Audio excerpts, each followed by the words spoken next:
আজকে নাহিদ ইসলাম রীতিমতো বোমা ফাটাইছে।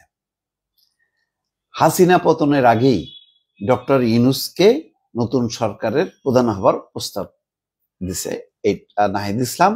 ট্রাইব্যুনালের যে জবানবন্দি, সেই জবানবন্দিতে তিনি এটা উল্লেখ করছেন। এইটা প্রকাশ পাওয়ার পর এখন আওয়ামী লীগ আলারা বলবে, ওই যে আমরা বলছিলাম না এটা একটা ষড়যন্ত্র, এই যে ষড়যন্ত্র। কারণ পতন হবে এটা তো ওই দিন সকালে শেখ হাসিনাও জানে না, কেউ জানে না। হঠাৎ করে যে এইরকম ঢল নামবে আর সেনাবাহিনী বলবে যে ভাই তাড়াতাড়ি পদত্যাগ করেন, আপনি আপনার দায়িত্ব নিতে পারবো না, এটা তো শেখ হাসিনাও বুঝতে পারেন। এই জন্য তো সে বার্গেন করছে যে না, সে কেন পদত্যাগ করবে, পদত্যাগ করবে না।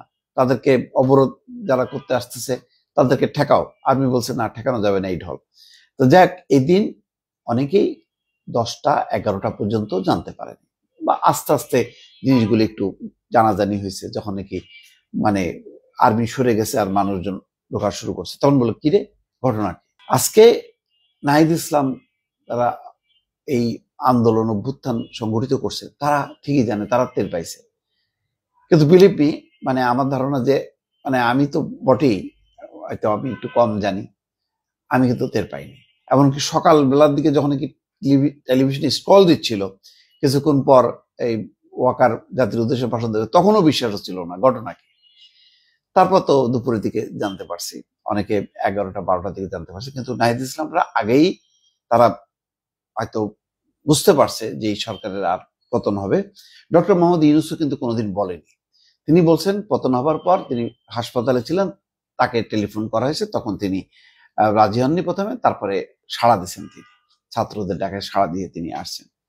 তো এটা একটা নতুন তথ্য, এই তথ্য নিয়ে অনেক বিশ্লেষণ হবে। আমি নিশ্চিতভাবে বলতে পারি যে এখন সরকার বিরোধীরা, এই সরকার এবং বিএনপি জামাতের বিরোধী পক্ষ যারা এখন লুকায় আছে, পালায় আছে, তারা এখন কিন্তু জোরে সোরে বলতে শুরু করবে এইটাই তো ছিল ষড়যন্ত্র। এরা কিভাবে সরকার পতন হবে এটা জানতো, এবং আর্মি এর মধ্যে ছিল এই ষড়যন্ত্রের মধ্যে। এটা ষড়যন্ত্রের ফল, এটা কোনো গণঅভ্যুত্থানের ফল না, এটা বলবে। এখন যারা গণঅভ্যুত্থান করতেছে তারা তো জানে যে এই গণঅভ্যুত্থান সফল হবে, নাহিদ ইসলামরা তাই বলবে। যাই হোক, একটা নতুন বিতর্ক হলো।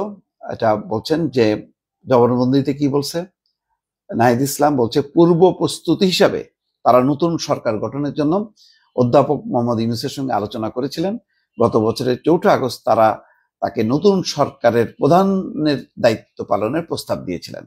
জুলাই গণঅভ্যুত্থানের সময় সংঘটিত মানবতা বিরোধী অপরাধের ঘটনায় শেখ হাসিনা সহ 3 আসামির বিরুদ্ধে করা মামলায় 47তম সাক্ষী হিসেবে তিনি এই কথা বলছেন। নাহিদ ইসলাম বলছেন যে গত বছরের 4 আগস্ট শাহবাগে অবস্থান এবং বিক্ষোভ কর্মসূচি পালন করেন।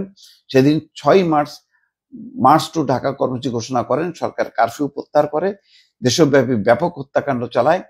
তারা জানতে পারেন 6 আগস্ট সরকার মার্চ টু ঢাকা কর্মসূচি ব্যর্থ করার উদ্দেশ্যে ব্যাপক প্রস্তুতি নিয়েছে। সরকার মোবাইল ফোন নেটওয়ার্ক এবং ইন্টারনেট বন্ধ করে দেবে, তাদের হত্যা এবং গুম করা হতে পারে। তাই তারা মার্চ টু ঢাকা কর্মসূচি একদিন এগিয়ে 5 আগস্ট নির্ধারণ করে।